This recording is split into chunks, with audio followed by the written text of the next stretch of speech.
Hi, this is Lisa, and you are listening to I Love That Movie. This podcast is for movie lovers. It's not an unbiased opinion, it's not a straightforward review, it's just a couple people talking about a movie that they love. The format is each week I have a guest, and that guest and I discuss a movie that they love, something they're obsessed with, something they connect with. We'll talk about the plot, the director, and the actors, but we'll also talk about the personal connection my guest has with that movie.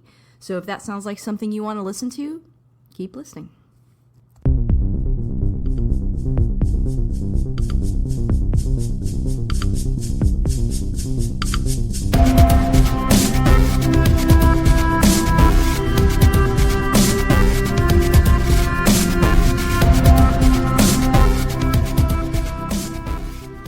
Hey, this is Lisa. You can catch me on Twitter at ILTM Podcast, all one word. Again, you can catch me on X. I'm going to get used to that one of these days. You can also find me on Instagram. I'm at I Love That Movie Podcast, all one word.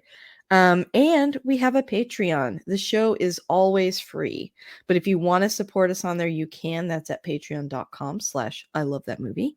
And if you do join, you get a weekly bonus episode as well as different rewards depending on the tier you choose, including, priority recording or, different things like that. So if you want to check that out, you totally can. And if you like what you hear today, please subscribe and rate the show. It does help new listeners find us. I have a returning guest on the show with me today. I have Eric. Say hi, Eric. Hello. Hello, Eric. If people have not heard your previous episodes, would you mind kind of introducing yourself? Yeah, my name's Eric Christofferson. I co-host a Star Trek podcast with a mutual friend of ours, Yes. Chase McKinney.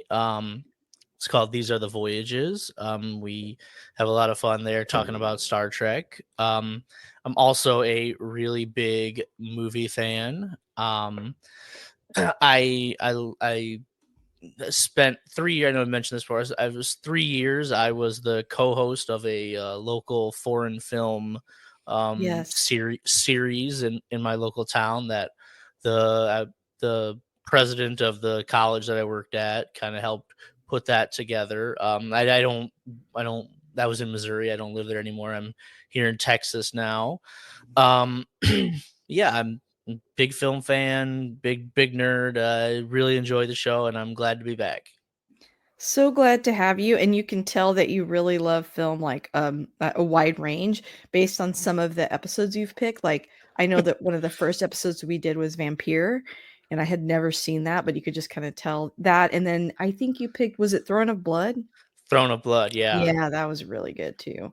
So just a wide range. And, speaking of that, if you haven't heard this show before, basically my guest always picks the movie themselves. It's funny, a lot of times on Twitter and other places, people will say, if you ever cover this movie, please let me know. Or if you, it's like, actually, you pick that movie. If you want to cover it, let me know and come on and would be glad to have you. So, Eric, what movie did you choose to talk about today?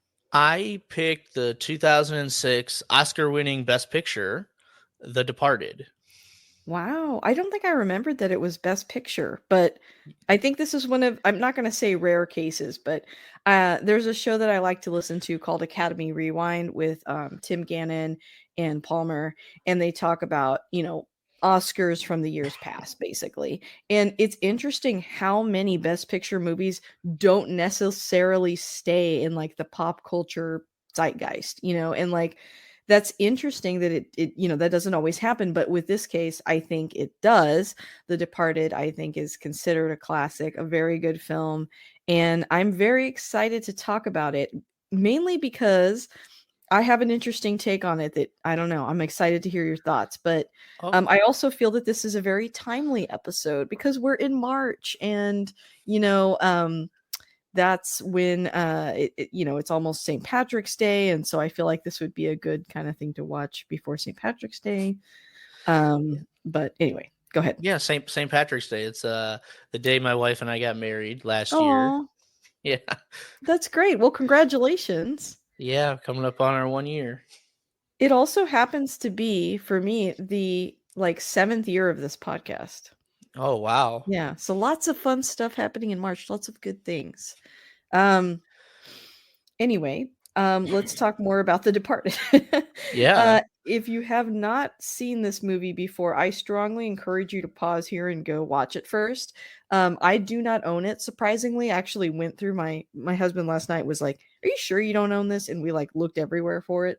But, I rented it on iTunes and paid, like, $3.99, so it didn't break the bank, but I didn't find it readily available on any streaming services that I currently have. But you could rent it. And once you do, and once you watch it, come back and then join us. I will go ahead and read the synopsis now. Got this from Wikipedia, did not write this myself, but I thought it was a fairly good one. The Departed is a 2006 crime thriller film directed by Martin Scorsese and written by William Monahan. It is both a remake of the 2002 Hong Kong film Infernal Affairs and loosely based on the real life Boston Winter Hill Gang. The character Colin Sullivan is based on the corrupt FBI agent John Connolly, while the other character, Frank Costello, is based on an Irish American gangster and crime boss Whitley Bulger. Yeah, that synopsis gives some things away right off the bat. Hopefully you have seen this already. I will say too, I don't really do a spoiler free and then spoiler filled version. Maybe I should, but I've never done that. We always just kind of dive right into the movie. So again, if you haven't seen it before, I would pause. Yeah, Um, I on yeah, go on ahead. on our show, we when we talk about like old episodes of Star Trek, we're like, should we give a spoiler warning for like an episode from the 90s? I'm like, no. It's like, do your due diligence. If you're watching this, if you're listening to it, we're assuming you've seen The Departed. I don't know. But yeah, it's always I always think about it like, should I or should I not? But anyway, I don't. So we won't be doing that today. But I did want to kind of start this discussion a little bit. We've read the synopsis and I kind of wanted to know like what is your journey with this film? Like when did you first see it? Oh yeah. So anybody that knows me knows me. I'm a big Leo fan. Nice. Um, so like when this movie was coming out, they had all the trailers and stuff for it, and I was like super excited to see it. So I didn't see it the day it came out, but I saw it the Saturday after the next day, right? Yeah. In the fall of 2006, I went to the theaters, and I saw it. I'm pretty sure I saw it twice in the theaters Oh, in short succession. nice. Were you like a big Scorsese fan? I like at that moment I wasn't like as big into film as I am now, so I Hmm. hadn't seen all of his like back catalog, right? I'd seen like the more recent ones like Gangs of New York and The Hmm. Aviator.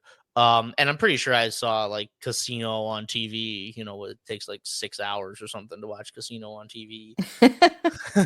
but now I'm a really big Scorsese fan. Like 'cause I've gone back and watched like Taxi Driver is still one of my favorite movies ever. Yeah, I love that movie It's, too. it's not one of the movies you can watch all the time, but For it's sure.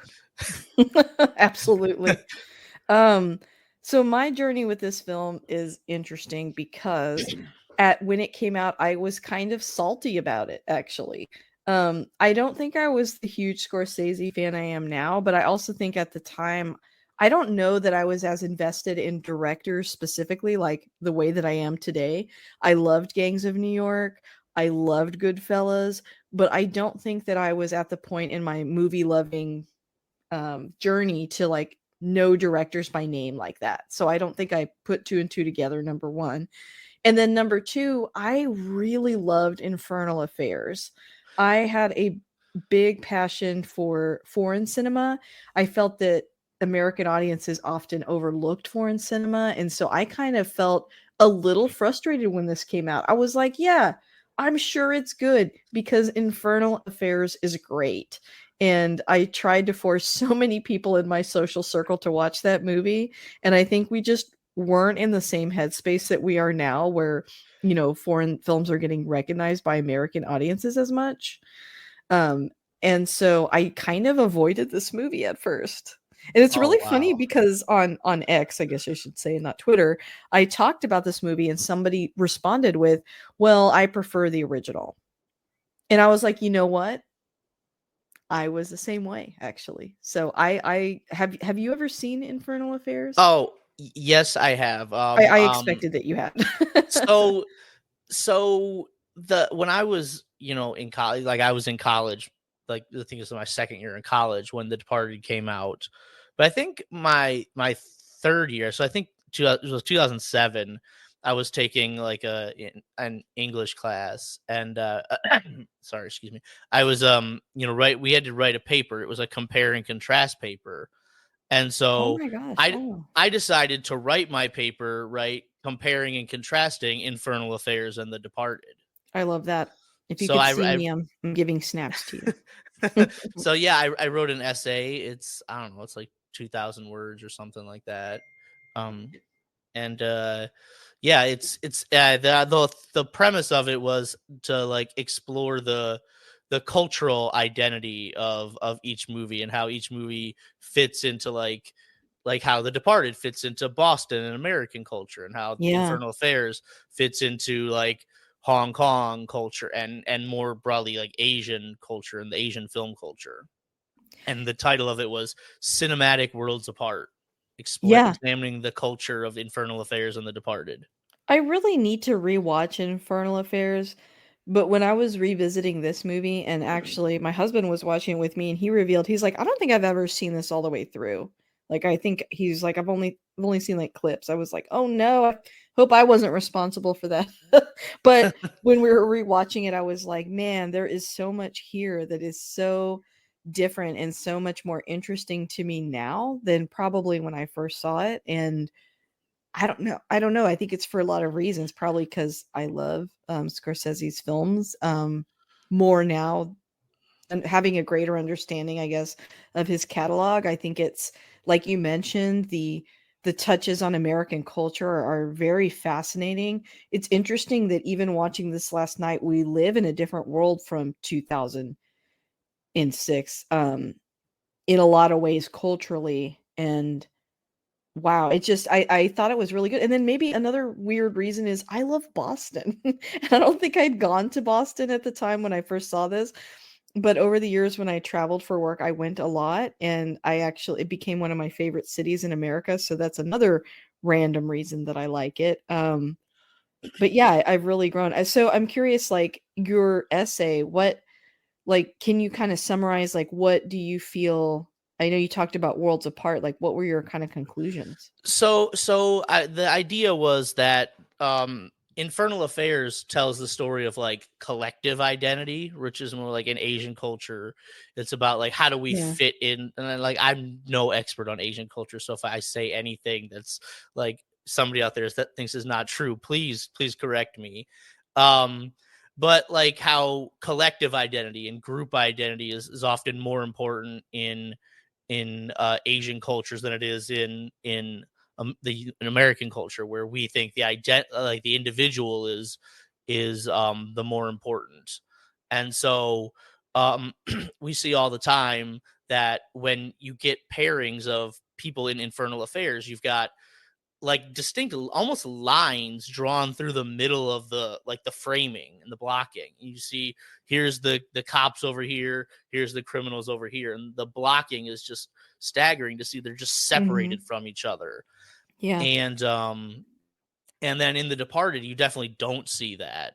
You see like I guess one of the scenes of my paper, and I know we're not getting to scenes yet, but it's like if you think about the rooftop scene toward the end of the movie, Mhm. um, which there's literally a line through the middle of the scene, and you've Yeah. got Tony Lau over here and Andy Lang. You've got the two characters right on each side, and they're very stoic, and they're just standing there and they're calm as they're talking through this situation.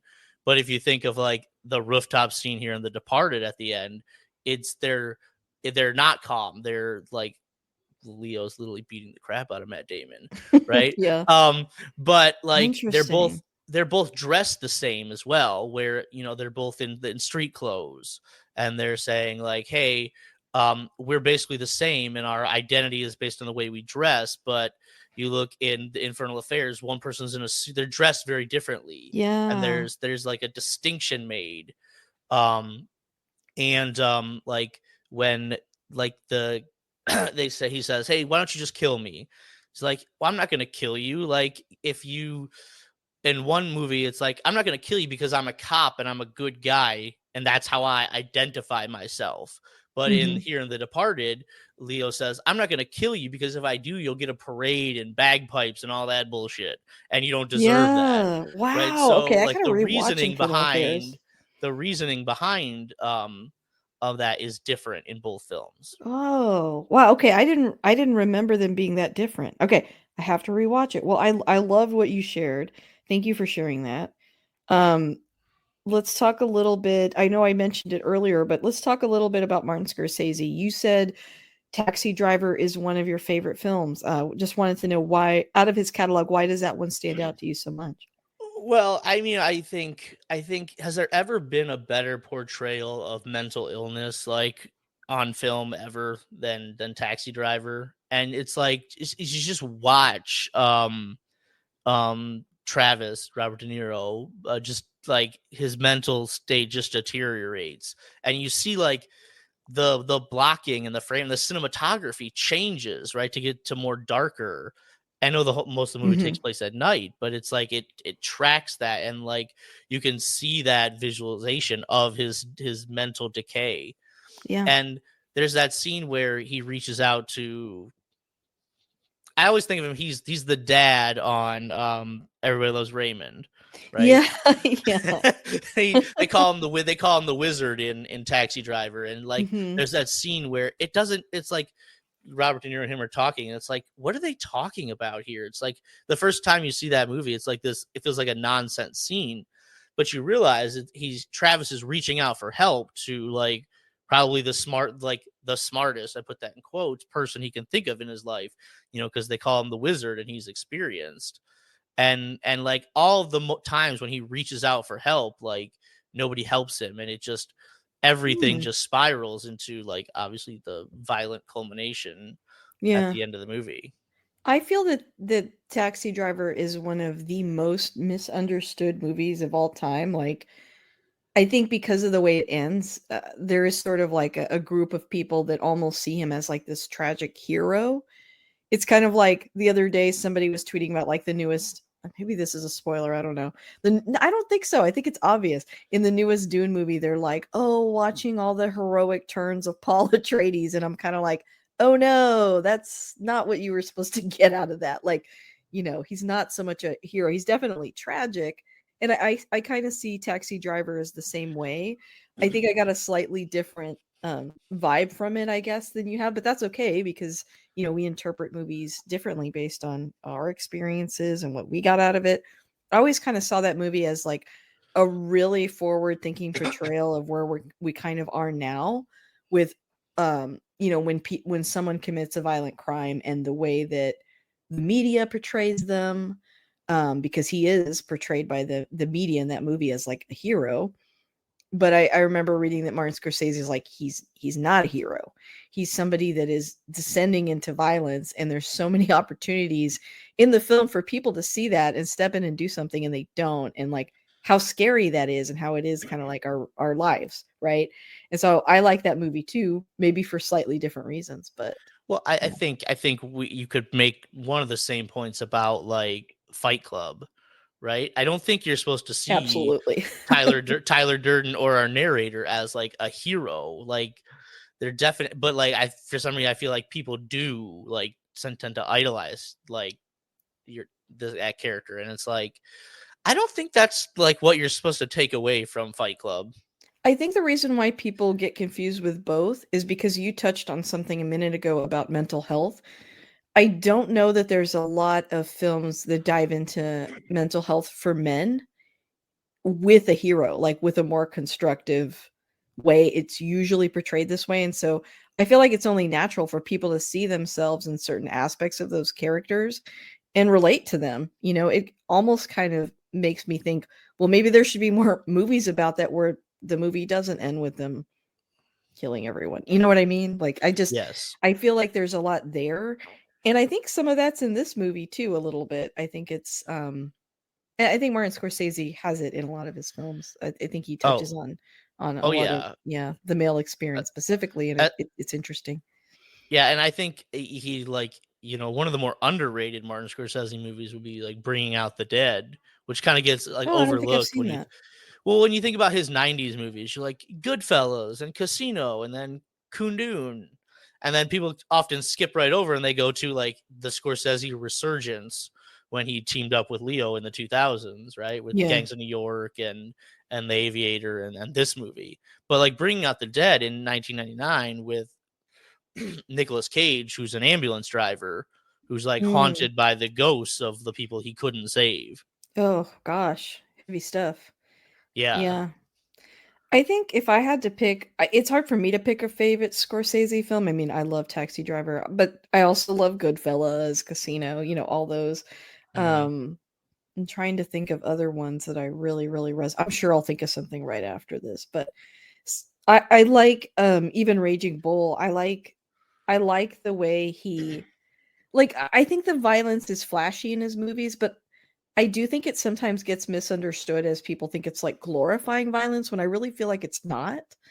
Um, I don't know. I just really like his movies. No, especially like in Raging Bull, how it's Mhm. filmed in black and white, and like Yeah. lots of times when we see boxing matches, and I'm thinking about like the Rocky movies, just because those are Yeah. popular, and I love Rocky, like I I do love too. Rocky, but like it's kind of shown as like the boxing match is like a heroic fight, right? Mhm. But in Raging Bull, it's just brutal the way he Mhm. films it and the way he shows it, and like I think the black and white cinematography there with like the blood. I don't think they use like chocolate syrup or something to make it stand out, but Yeah. it's just like it's so brutal and so violent, Mhm. right? And it's not the typical way you see like boxing matches portrayed in movies. For sure, I felt like that movie was very much, yes, he's violent in the ring. How do you leave it in the ring? I mean, and I feel like the movie's saying sometimes you can't, and that Sometimes it you it can't. kind of corrodes and destroys his life. And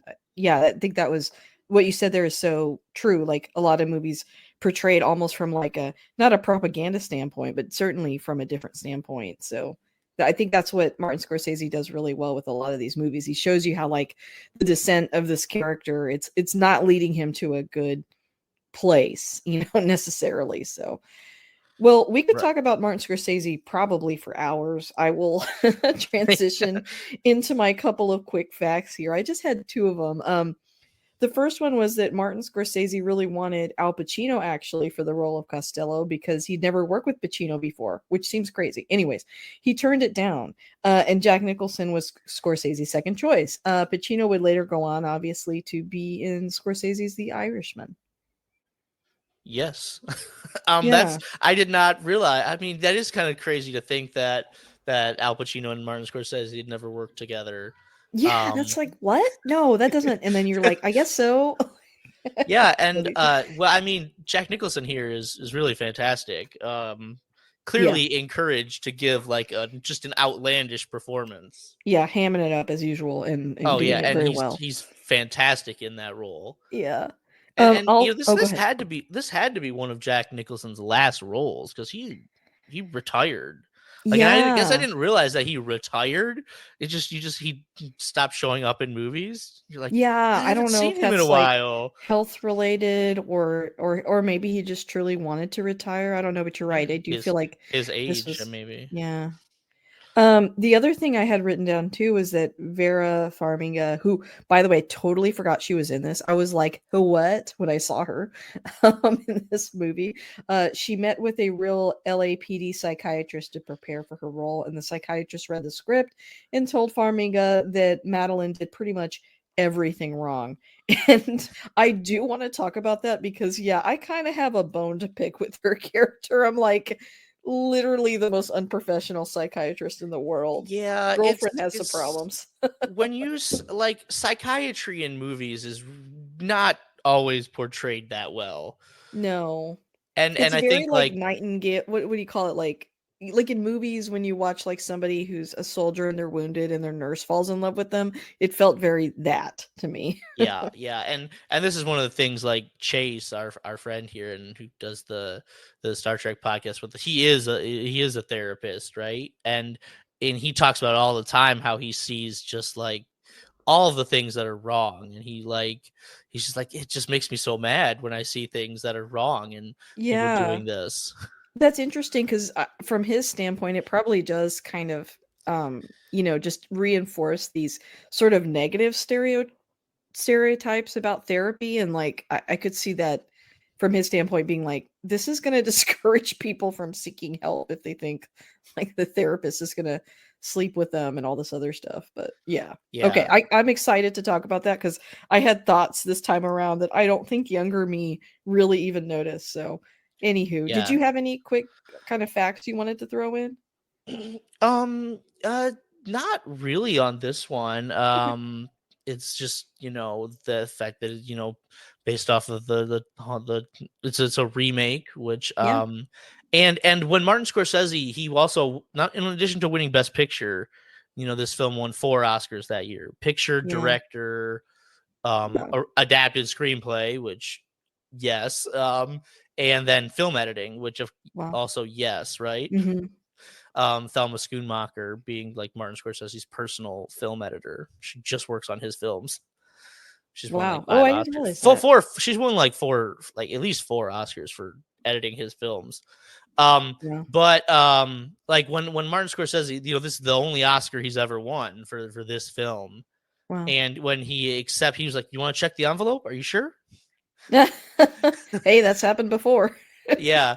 Well, Uh, yeah. And then he also said during his acceptance speech, "This is the only movie I've ever directed that has a plot." that's funny. And I'm I thinking, guess because it's an adaptation. well, and he's kind of right, like if Yeah. you think about like Taxi Driver and Raging Bull and Goodfellas and Casino, they're just kind of like and rambling affairs that, like, oh, here's You're just people true. doing things. Yeah, and it's like there's a through line, there's a conclusion, but it's very much a slice of life, like, this is what this person's experience just is. That's so true, I've Yeah. never thought about that. Well, I wanna talk a little bit about the cast next, if that's Hmm. okay. Yeah, yeah. Obviously star-studded cast, but kinda wanted to ask you, in the American version, it's, Billy and Colin are portrayed by Leonardo DiCaprio and Matt Damon. Whereas, in Infernal Affairs, you got Andy Lau and Tony Leung. I remember seeing Infernal Affairs and like being in love with Tony Leung because of this movie, but and just kind of following him a little bit on social media. I guess social media, as much as social media as we had at the time, but being interested in his career and just being interested in him as an actor. But how do you feel about like the two different types of casting in these two movies? I mean, like Andy Lau and Tony Leung are like two huge stars over in Mhm. Hong Kong cinema, right? Yeah. Like I think In the Mood for Love is one of my favorite films like ever as well. Mhm. Tony Leung is obviously the main character in that movie, and Yeah. he's fantastic, and he's so handsome in that movie Yeah. too. Like he and like Tells you where to my see headspace was in the early yeah, 2000s but for like sure. to see the difference between the character he's playing here and and what he looks like in The Mood for Love, it's like, Right. wow, it's like a big difference. But Yeah. yeah, like as I said, I'm a huge fan of Leo, right? I mean, Titanic is probably my favorite movie of all time. Mm. I've seen it over 100 times. I'm not ashamed to admit that. That's okay. Leo's You shouldn't handsome be. too, Yeah, right? of course. He's kinda, Um, like, boyish, though, in yeah. this early part of his career, which do you do you feel like he's, like, slowly looking more and more like Jack Nicholson? That's what I think of, and, like, there's even a quote in this movie of him saying, like, behind the scenes that, like, the few minutes he had with Jack Nicholson had this huge impact on him, and I'm like, I can tell. Like, I feel like they mirror each other in some ways in real life too. I don't know. Anyway, go ahead. I don't know. I just when you said that, I just picture like the crazy Jack Nicholson, like Maybe not the you know, crazy version.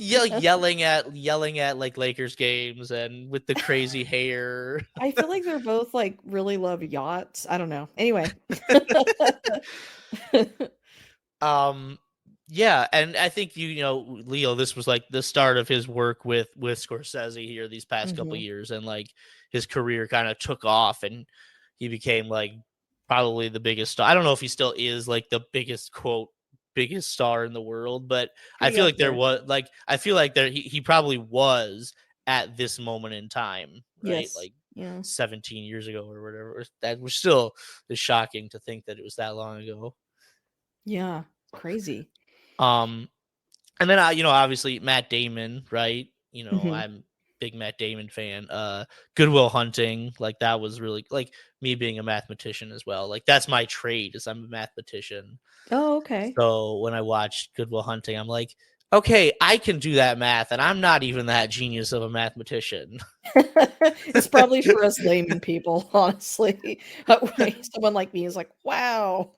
But then like Matt Damon sort of turned into like the action star there for a while For with like the sure. Bourne movies, and it's like Mhm. I have a like I don't really love the Bourne movies just because I like the I books so much, and Yeah. like after the I first I book think they're they're like fine. there's nothing in common. Oh, really? Right? No, the storyline in like the second and third Bourne books is movies is completely made up and has nothing to do with the Oh, I books. didn't know that. No, I'm not super into those, but, I don't have anything against them. Yeah. But yeah, I feel like Matt Damon, I mean, obviously he's still a huge star, but he was really in his heyday here. I feel like, like Yeah. Oh he yeah. was both of them were just huge. You've also got like Alec Baldwin and, Mark Wahlberg, just Mark everyone from Wahlberg just Boston. like being himself, right? Yeah, they're like, "Are you from Boston? Okay, well, you're gonna be in this movie." Like, Well, pretty Mark much. Mark Wahlberg actually was nominated for Best Supporting Actor for this movie Oh, wow. I didn't realize that. I mean, for he does his a role. great Yeah. job. I do think this is like where he thrives. Yeah, they were trying to push Leo like at the Golden Globes, like Leo was nominated for Best Supporting Actor for this movie, which Mhm. is like total category fraud. Like I don't know how you could ever watch Yeah. this movie and think he's a supporting character. Right, like, he's clearly one of the main characters. There's 2. Like, There's two. what? Like movies can have more than one main character. Right. I totally Right. agree. Yeah, and then like Martin Sheen, who had basically Yeah. just finished The West Wing, Right. right? I don't know if you've seen The West Wing, but he's I amazing in actually that. haven't, but He's I amazing know in that. I've heard. Yeah. And then yeah, you mentioned Vera Farmiga earlier, who I had no idea who she was at the time. Yeah, me neither at She was all. like the start of her career. I don't know if it's the Yeah. start, but like the start of for like the big things that she's been in. Exactly, yeah, like, to me, in my mind, she came on the scene in, like, The Conjuring, but I The know that's not Conjuring, yeah. accurate. Yeah, well, yeah, And, she like, was Bates in Motel and stuff like that. yeah, Bates Motel, I think, is where most people would probably know her, like the beginning of Yeah. Vera Farmiga. Yeah, so star-studded cast, I mean, incredible casting. But you mentioned earlier that the 2 main characters portray very different personalities from the Hong Kong version. They do, yeah. Yeah. Um, like I said, the like Andy Lau plays his character as like very stoic, and I think that has to do more with like the Asian culture as well. Mhm. And you can see throughout Infernal Affairs that there's like he doesn't necessarily want to like be the mole inside the police. Like there's Yeah. multiple times where he's like, I want out of this, and eventually at the end, right, he makes the decision that he makes to kill the mob boss. We're not there is Yeah. basically so he can get out. Yeah. But in this movie, like I don't think Matt Damon plays this with any apprehension at all. I think he's like all in, and this is like what he wants to do.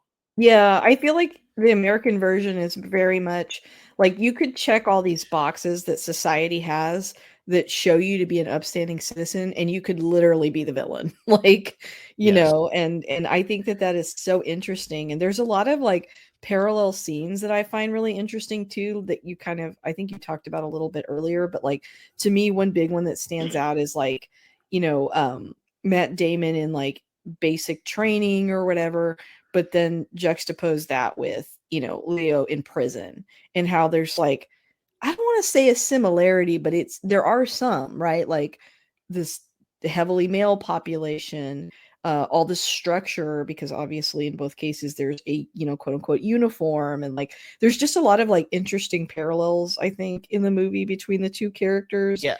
And obviously overall, Matt Leo is the good guy, but on paper he's the bad guy, and like I don't know, just all that stuff is really cool about the Right. I think movies I as think well. Martin, this is like kind of a trademark of the Scorsese montage, right? Mhm.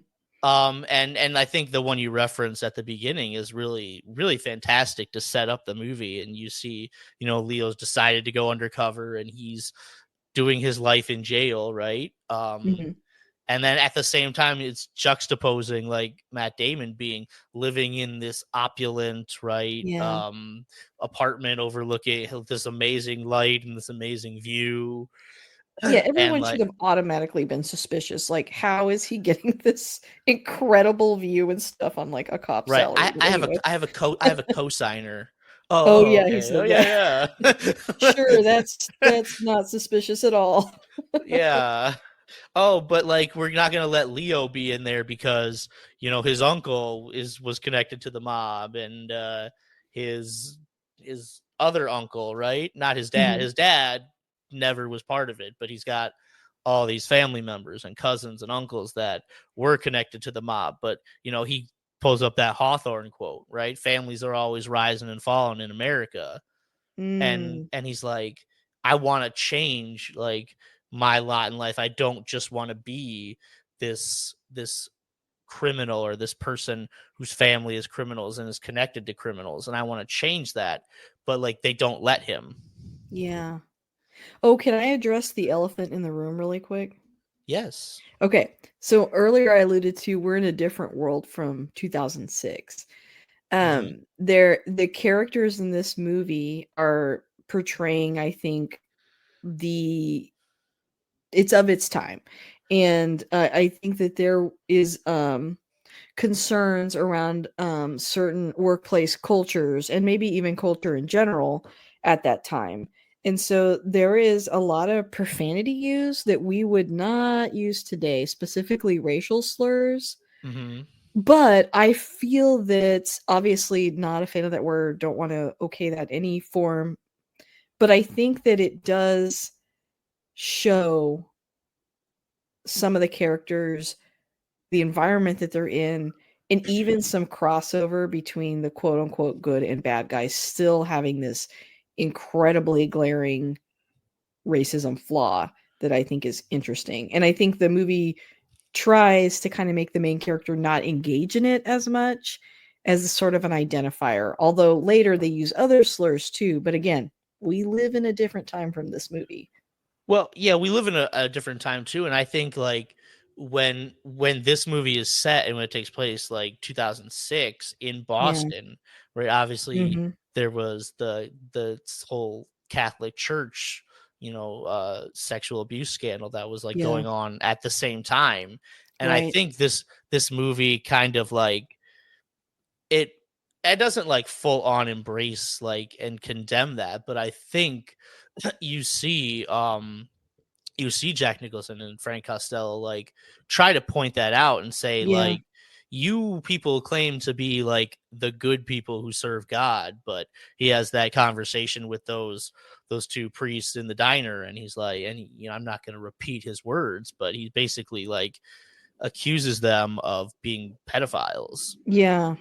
I feel like there's kind of a debate these days around media literacy, and I do think that sometimes things happen in movies that, like you said, they're not outright condemning it, but I feel like they expect the audience to understand that it is condemnable.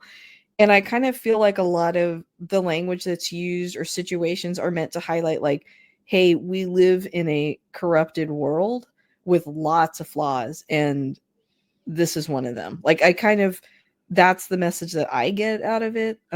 So just kind of wanted, I always want to mention it just because somebody younger might watch this movie and not have some of that context. And I could see them being like, I mean, honestly, like these days, people could get a few minutes in and be like, I can't handle this. It's like watching some really big name actors say in certain things. It's like, but you have to think of it in the context of the film and the environment of that city at that time. It's very specific, I think. Anyway, just wanted to say that. No, I think that's really well said. Anytime you hear language, then you're like, whoa, like hold, like Yeah, it really when stands out you now, for it sure. does, And I right? don't And I want I don't mean to, like, say if it does offend you, I understand. I understand, like, maybe you get 10 minutes in and you're like, "I I don't this is my line." Totally fine. I get it. It's heavy for sure. So, but I mean, the whole movie also is, like, extremely violent, so, like, there's lots of things in this movie that, like, if that's not your cup of tea, I get it. That's cool. But, Mhm. you know. And if I just want to follow up on the like the whole thing about the Catholic Church, Mhm. like the title of the movie, The Departed, right? I think Yeah. obviously it refers to like people who have died, right? And Mhm. they keep saying like, heaven holds the faithful departed, right? Yeah. All may the Yeah. souls of the faithful departed, right? And they Yeah. mention like they talk about people who died as the departed. Yeah. But I think you could also look at it from a religious tone, not just people who have passed away, but like the people who have like moved away from the church and departed the church, and how people Yeah. have lost their religion and they have even contempt for religion, Mhm. and like I've departed from the church, Yeah, right? and I think departed from the, whether you're religious or not, the good path. Like, they're in that scene with the funeral where they're saying that, it's like, they're acting like all these souls we've lost are good people, but we, the audience, know that, like, that's not, like, lots of Mhm. people are dead, but it's not lots of good people necessarily. Yeah, and we've also seen like lots of movies where people claim to be religious but don't act in a very religious way. Sure, sure. Like I'm So thinking like obviously I'm thinking like The Godfather, right? right, When right. when Suffice to we've say, got, this is not a this is not an advertisement for the church or, like, how to be a good person or any of that. Like, it's, yeah, yeah, it's mhm, it's a movie. But I yes. think it's good to mention just in case. Hmm. But what are some of your, I guess we've kind of talked about we haven't talked about Mark Wahlberg, I guess, as much, but he's in this. You said it's his first time being nominated? Yeah. I mean, yeah, Yeah, Mark Wahlberg, he's like when you talk about like vulgarity, right? I think you get yeah, a lot of it from his character. for sure. Where it's like, please excuse Sergeant Dignam, he's got his own style. Yeah. No, he's good. It's a small role, right? I don't Mhm. even know. I mean, it's a 2.5 hour movie, and maybe he's got 10 minutes.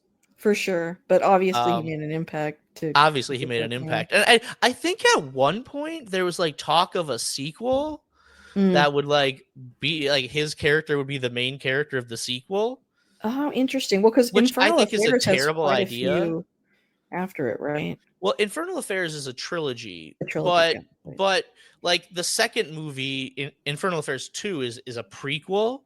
Mm, So it like I don't in remember. I the know I've like seen it, but it's been a and while. so like this is one of like in the paper I wrote, Mhm.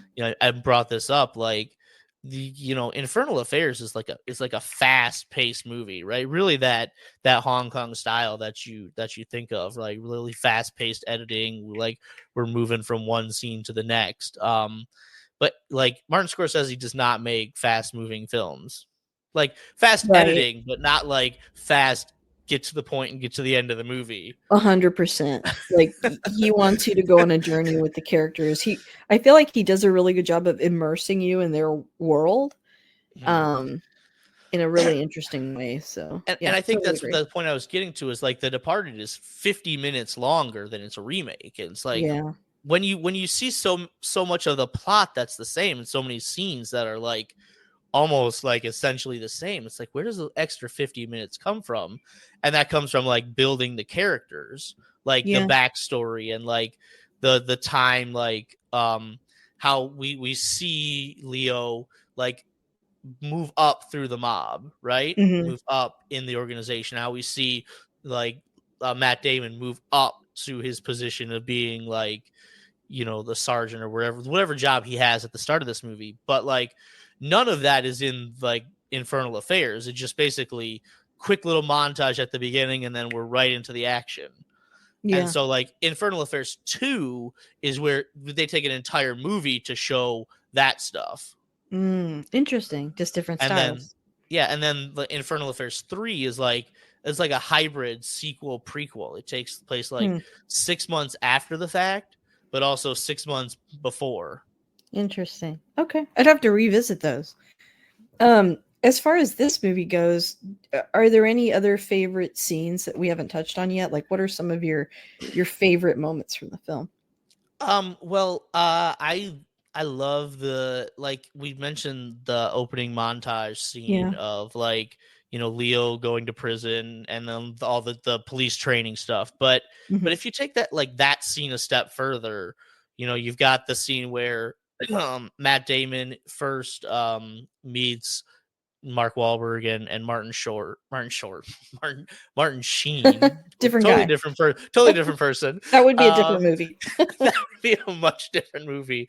Um, but then and then at the same time, like then we do that scene, but then we do the exact same scene basically with Leo in Matt Damon's place, and like the two characters actually see each other. They don't see each other, but they're in frame, right? If Matt Mhm. Damon had just looked left, right, he would have seen Leo right there, and he would have known the whole time who the mole was. Yeah. Ah, But very true. you know, the one scene's like, hey, you're in this department, good, go for you, go on, you're gonna work with Alec Baldwin, right? But then like the Leo scene, right? Um, your family's all a bunch of criminals, right? They're dug into the Southie projects, and it's like you were like two different people, weren't you? You even had two different Mm. accents, like and like we all know Yeah. we all Wow. love Leo, but like Leo's not the best at accents. Like that's He's not not. his strength as an actor.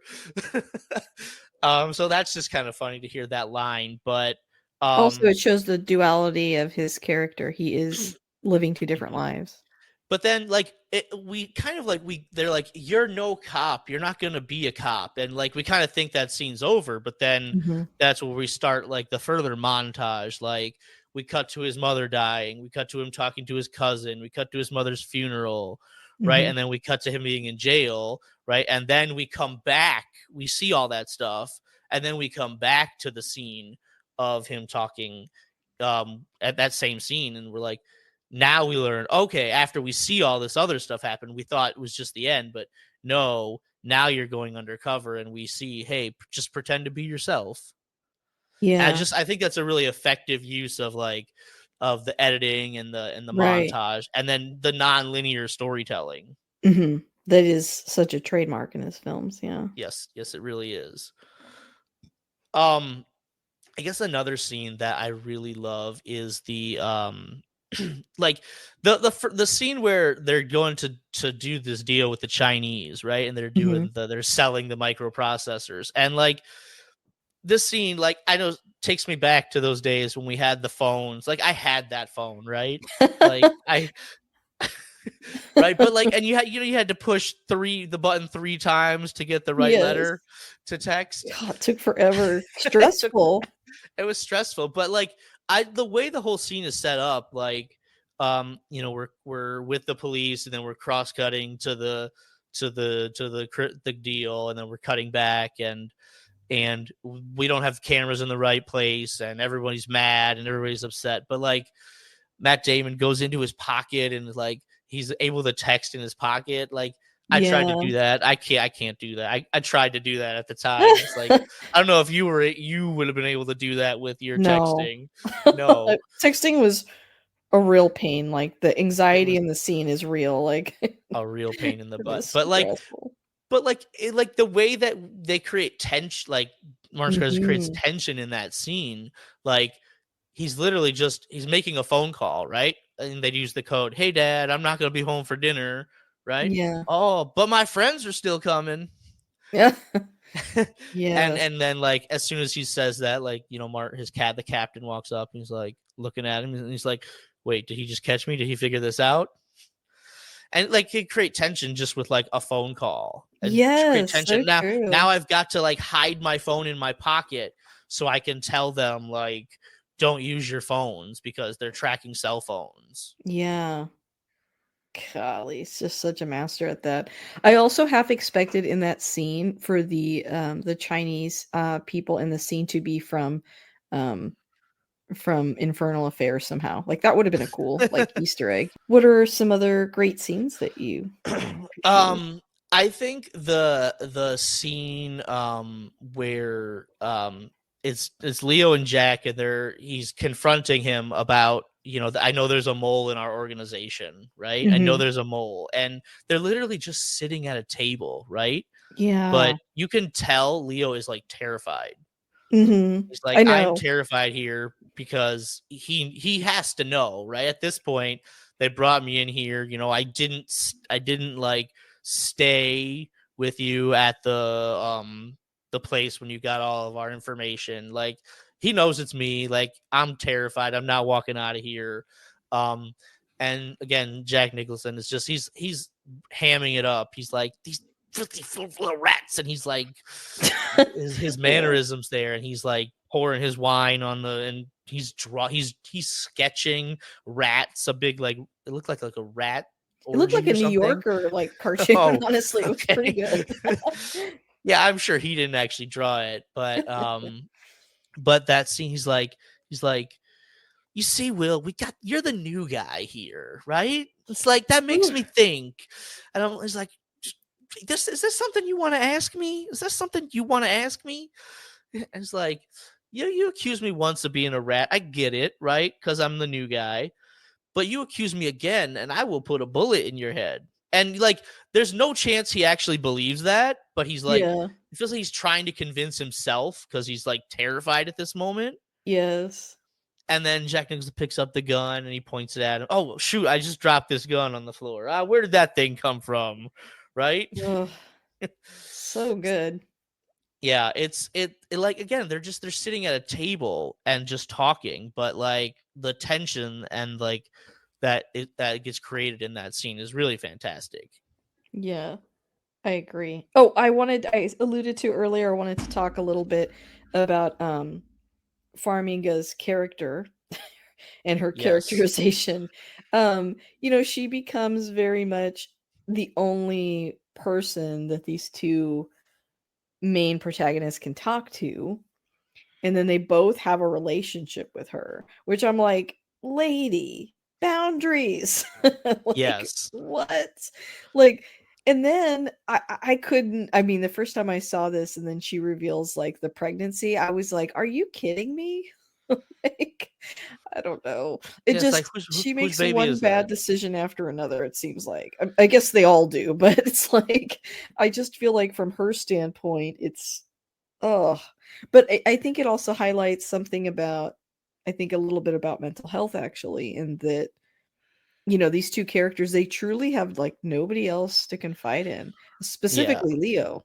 Yeah, and he even says that at the end when he comes to her. He's like, there's literally nobody else I can talk to right now. Like, Yeah, Queenan's gone, Dignam's gone. Like, I don't have any family. Like, you're the only person." yeah, and then you really feel for him in that moment. Mhm. But, like, Mm. that scene where Leo's one therapy session with her is also another really standout scene for me. And if you Yeah, want to talk about, like, mental health, he says, like, "I'm telling you the truth, right? The truth is I want drugs, right? That's the yeah, truth. And you're gonna close my file, you're gonna, like, just dismiss me that easily." And honestly, I feel like he's being completely sincere at that moment when he yeah, lashes out at her, and he's I like, agree. a guy comes in here against, like, every thought he has of, like, just keeping to yourself and not telling people your secrets. But I'm going to come in here and I'm going to be honest and open with you, right? That I'm having panic attacks Mm-hmm. and these things, and you're just going to close my file and tell me like that you're not going to help me. And he's lashing out, he's being angry, but he's telling the truth. I believe he's telling the truth in that I think moment. so too. And I also think he's highlighting something that's kind of messed up, I think, in our society is, and that's that, in the movie, well, he talks about, oh, you want me to like cry in here or dudes crying here. And there's a lot of like the whole movie. I mean, some of it's because of their profession or when he's in jail or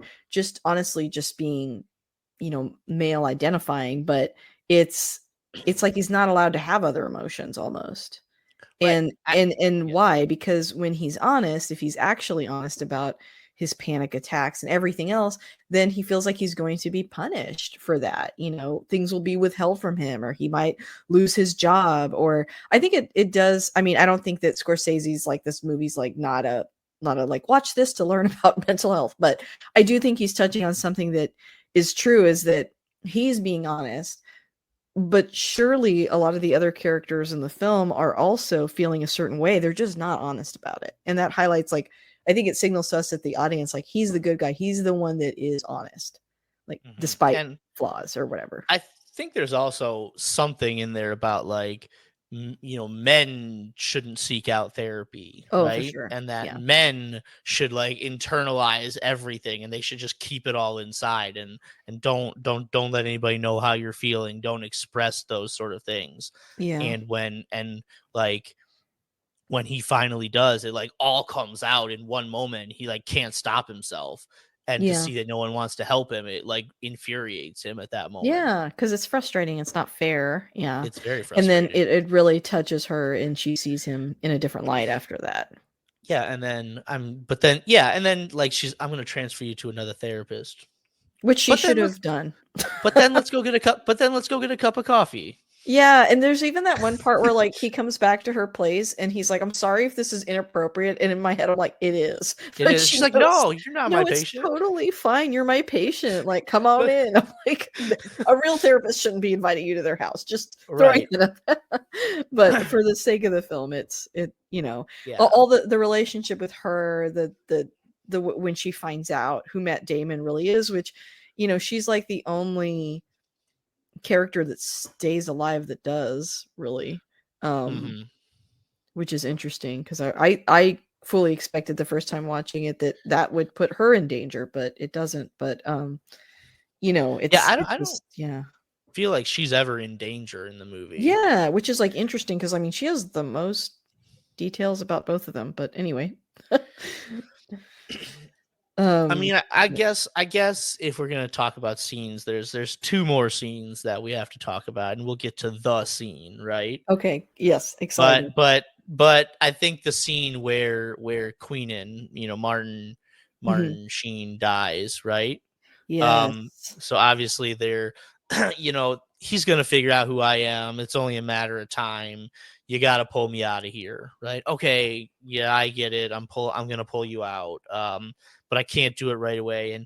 But they were followed, right? And Yeah. Matt Damon takes Martin Sheen's advice, like, hey, follow Costello, you'll find his mole. Oh, well, if I follow you, I'll find your mole. Right. And so he like basically like the advice that Martin Sheen is what ends up like Killing costing her. him his Mhm. life. Wow. Um, but like that scene, shocking. Like, and I It think is. There's so many good points in this movie where you're like, legitimately for Leo, you're like, what the heck is he gonna do now? Like, because I think you're used to police sort of being and like police captains sort of yeah, being off limits, right? You don't think that the gangsters are gonna kill a police captain. Like for that's sure. that's stupid. Like you can't do Yeah. that. You know what? How much heat will come on you from that? Right. We're used to seeing like maybe their family members being sort of casualties and that's how you get the one up on your bad guy, but not going straight for the head. And I think also when Costello dies, you're like, what? Like that's Well, I shocking too. think that one is not as shocking. Maybe because I think you kind of like knew he probably had to. Yeah, he's pretty unstable, and it But it feels like in Scorsese films, like, somebody that's really living it up like that is gonna not live to the end of the movie. yeah, but Like like I think even, the character of Queenan was like, well, shoot, they might rough me up a little bit, but I'm gonna make it out of here. yeah. And then Yep. you just see him falling off the roof, and you're like, when you're sitting there in the theaters, you're like, no way. This is one of those moments too where, like, like, I remember there was I can't remember who said it, but somebody made, like, a tweet or something about, like, Goodfellas, and they were like, "This is a man's movie, and it's like the male dream." I'm like, "Huh?" Like, everyone in that movie does not have a good end pretty much. Like, same thing here, like, if you walk away from this being like, "I wanna be," in the Boston Mob, I'm like, "I'm confused. I saw a different film then." Like, everyone has a pretty crazy end, but, Yeah. um, And I then when yeah. when he when he hits the top of the car and like Leo was Mhm. literally right there, and like all the blood just splat, and like Poor the Leo. complete look of shock on his face, and just like, what the hell just happened? And Yeah. then there's like, then the gunfight ensues, like, and everything goes wrong.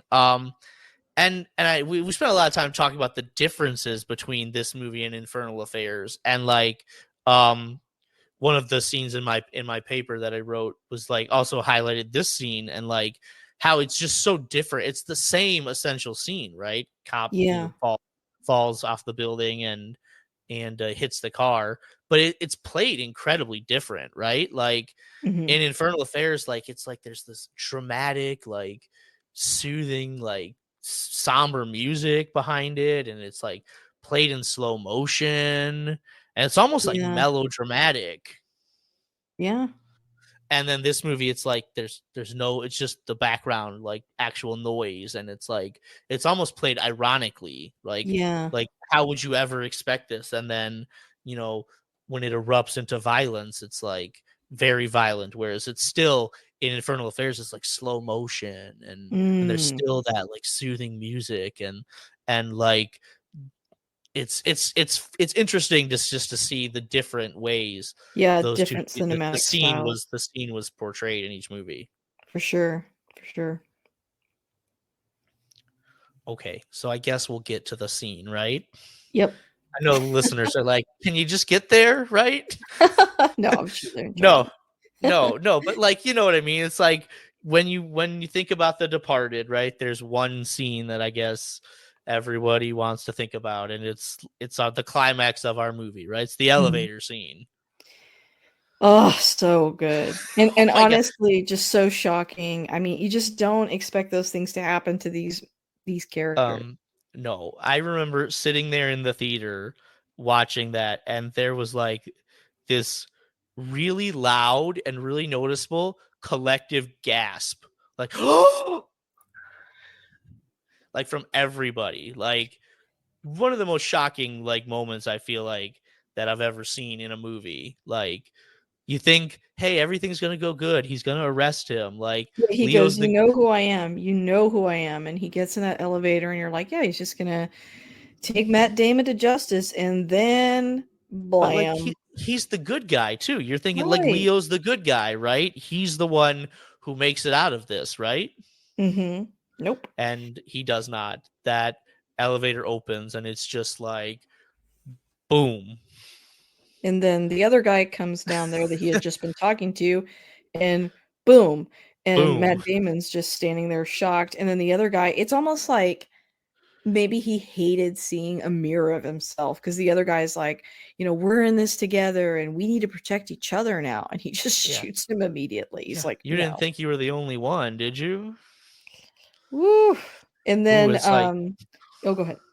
no, it's just like three like just like blows to the head like right in a row, Hmm. just like bam, bam, bam. You just like, after the first one there can't be another one, and the second one, oh my god, and then you think it's over, but it's not. There's one more. And then there's this kind of, I don't know if you feel this, but I felt a little like, oh, like in situations like this, you do have to rely on the person that's still there. And it's, I mean, kind of concerning at times, or could Yeah. be depending on the situation. But then you're kind of like, wow, this is really unjust. Like this guy is just gonna get away with this. He goes to the funeral. Everyone thinks he's a hero except Farmiga. And also, Yeah. I feel like in that moment, he's like, when she's like looking at Leo's picture and she's like crying, he's like, wait a minute. I almost feel like he like kind of realizes something might have gone on between her and him. I don't know. Yeah, it's like, because how would they even know each other? Like, he's Right. got to Why be would she be thinking. so sad he's dead? It's like that's strange. Mhm. Um, But yeah, but you're also thinking like, no way is he gonna get away with this. Like Matt yeah, Damon is the sole survivor of this movie. Like yeah. Queenan died, Costello died, Right, Costigan everyone is died, dead. It seems everyone like dead. But like this guy is getting away with it. yeah, and then he goes back to his apartment, and I think there's a little foreshadowing when he tries to pet the dog and the dog doesn't even like him. And I Mhm. found myself this time watching it going, "Nobody likes you." Like, "Nobody likes you, bro. We know who you are." And then he gets in the room and he's shocked, and the look on his face is like he couldn't be more surprised, and I think you're thinking at that moment, "Well, who would be that surprising?" And then it's Mark Right. Wahlberg, the other person that got the tapes. Uh-huh. Yeah, and it's like, and then but then he's like, okay, fine. Like he like is resigned to the fact. He's like, you know what? Like I don't even care at this point, right? Yeah. The stuff that I've been through, right? I deserve it probably. Like, just go ahead. Yeah, and then Mark Wahlberg kills him, and then he flees, and it's kinda like he was the only one that really ended up knowing the truth, but he probably can't reveal it, and the only form of justice is to take him out, basically. Hmm. Yeah, and Yeah. then like the little CGI rat crawls right on the balcony. Yeah, It's like, yeah, oh yeah, this alluding movie back was to all what about the Costello rats. said. Yeah, Yeah. Hmm. yeah. Oh, Yeah, so good. it's really good. I guess there is one more thing I'd like to talk about, and I'm Yeah. sure you've heard this theory about like the X's in this movie. Yes, I did see that when I was looking at IMDb, that there are some, like, foreshadowings for certain deaths. Right. Yeah. So Yeah. every time there's all these like strange X's in the background. Like you see it even right from the opening scene with Jack Nicholson. He's walking and like he crosses by it I guess I don't know, it's like in the mechanic shop there's just like an X and it's like the Mm. two pieces of metal. And then um like Matt Damon's character, like if you look on like the walls of the police station behind him, the lights that shine up on the walls are like pointed sideways to like make an X Oh. shape. And there's one point where he's just in his office and light is shining through the windows, but it makes an X. Mm. And and like right in the elevator right before Leo's about to get shot, there's like duct tape behind his head in the shape of an X. Man, so pretty consistent, And yeah, every foreshadowing. time, and even at the end when you see the other two, Anthony Anderson, who young Anthony Anderson plays one of the people who get shot at the end. There's like cross beams of X's right behind him before he gets shot, and same thing with Oh. James Badge Dale. Like right behind him, there's cross beams in the form of an X. And so like all Ooh. throughout the movie, like you see these scenes of, and then when Martin Sheen is falling off the building, right? The windows have X taped X's behind them. Oh. And when Leo's at the airport, he's like, I'm getting on a plane, I'm getting out of here if you don't help me. He's on like the sky bridge, and there's like the supports are built in the shape of an X. So like Gosh, so all of many. the all of the characters who are like going to die in the movie, like there's like these strange X's that always show up right behind them. And it's like Wow. foreshadowing right from the very first scene. Yeah, yeah. I think, I feel like Scorsese, some of his best movies obviously are around organized crime. And I always feel like there is a theme of like, it's just a matter of time, It is just honestly, a matter of in time. this Crime world. doesn't Yeah. pay. Yeah, at least in his movies. Um, but yeah, okay. Well, I feel like you said that was kind of the last couple of things you wanted to cover. So I guess that brings me to my final two questions I usually ask, which are number one, if you had to summarize what we've been talking about in this hour, discussing this film. What keeps you coming back to this one? Why did you write a dissertation on it? Why do you love it Well, so much? I think first and foremost, it's an entertaining movie. Mhm. If I mean, I think the purpose of every movie is not to entertain, right? True. But this movie is certainly incredibly entertaining. Mhm. And so it has that going for it. But I think when you get into like the style of the film, right? The montage, the the quick cutting, the non-linear storytelling. It's very inventive the way it Yeah. it tells its story, but at the same time there's so many, like, it's not just like a gangster movie. There's lots of themes you can pull from it, like the religious Right. theme, the theme of duality, like good, like not necessarily just good versus evil, but like, is it okay to do bad things if you get a good result from them? Right.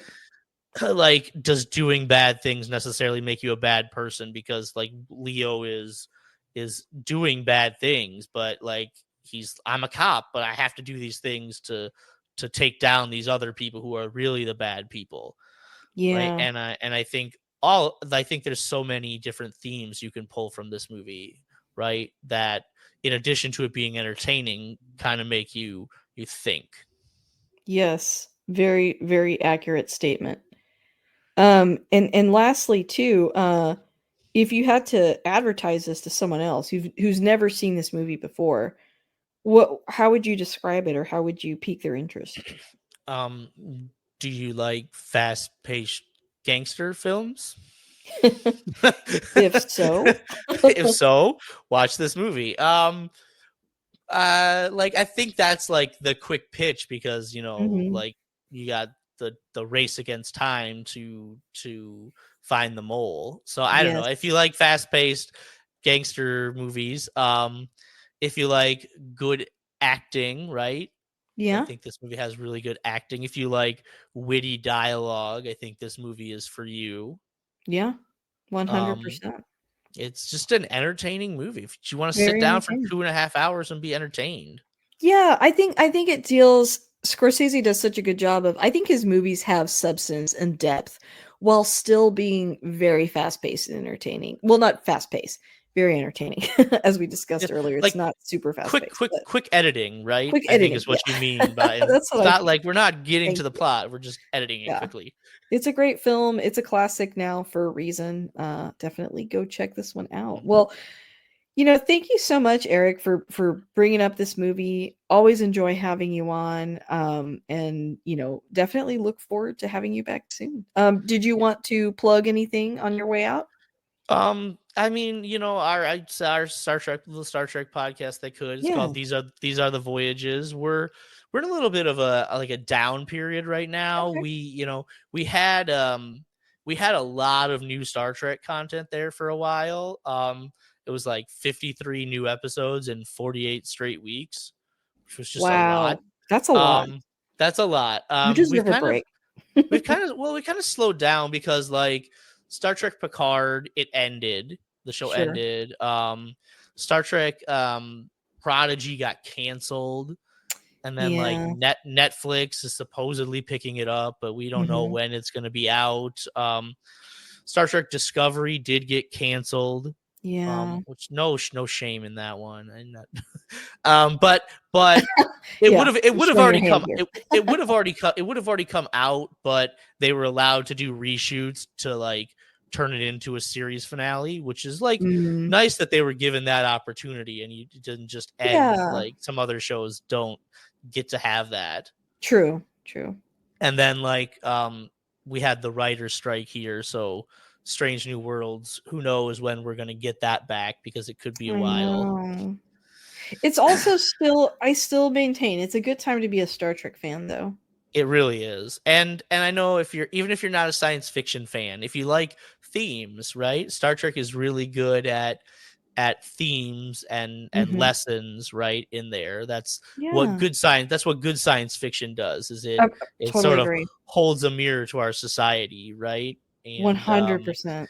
you can look at things in a way that you maybe can't in a non-science fiction setting. Completely agree. Well, thank you for sharing that. Definitely check out Eric's show and also some of his other episodes on this one. But thank you again, Eric. Hope to have you back soon. Okay, thank you.